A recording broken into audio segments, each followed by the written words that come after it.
पुणे आणि अहिल्यानगर महामार्गावर आता वाहतूक कोंडी झाली आहे। आज सकाळपासूनच वाहनांच्या लांबच्या लांब रांगा लागलेल्या आहेत। जवळपास 1 किलोमीटर जाण्यासाठी 1.5 तास लागतात, एवढी मोठी वाहतूक कोंडी झाली आहे।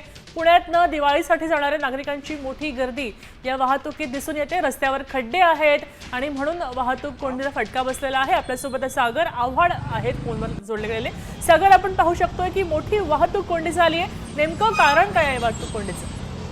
आपण जर पाहिलं तर दिवाळीला जाण्यासाठी मोठ्या प्रमाणावरती नागरिक जे आहेत ते पुण्याच्या बाहेर पडतात।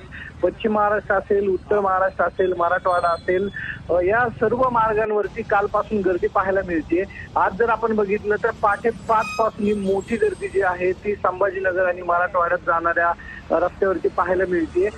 पुण्यापासून म्हणजे विमाननगर पासून जर वाघोलीपर्यंत जायचं असेल तर तो 1 ते 1.5 तास लागतो आणि रांजणगाव पर्यंत जाण्यासाठी 3.5 ते 4 तास लागतात। कारण की एवढा प्रवास जो आहे तो पुण्यामधून संभाजीनगर किंवा अहिल्यानगरला जाण्यासाठी जो लागतोय तो फक्त 50-60 किलोमीटर साठी लागतात। आणि याचं कारण आहे रस्त्यावरती मोठ्या प्रमाणावरती खड्डे पडलेले आहेत आणि हेवी वाहतूक म्हणजे जड वाहतूक जी आहे ती या रस्त्यावरती सुरू आहे आणि मोठ्या प्रमाणावरती गाड्या ज्या आहेत त्या बाहेर पडलेल्या आहेत। वाहतूक पोलीस जे आहेत ते या रस्त्यावरती पाहायला समजले। धन्यवाद सविस्तर माहितीसाठी। आपण पाहू शकतोय की दिवाळी निमित्त अनेक भाविक पुण्यातनं आपल्या गावी जातात आणि त्याच वेळी रस्त्यावर खड्डे असल्यामुळे वाहतूक कोंडीचा सामना त्यांना करावा लागतोय।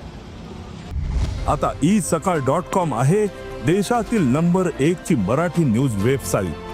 प्रत्येक अपडेटसाठी isakal.com ला नक्की भेट द्या।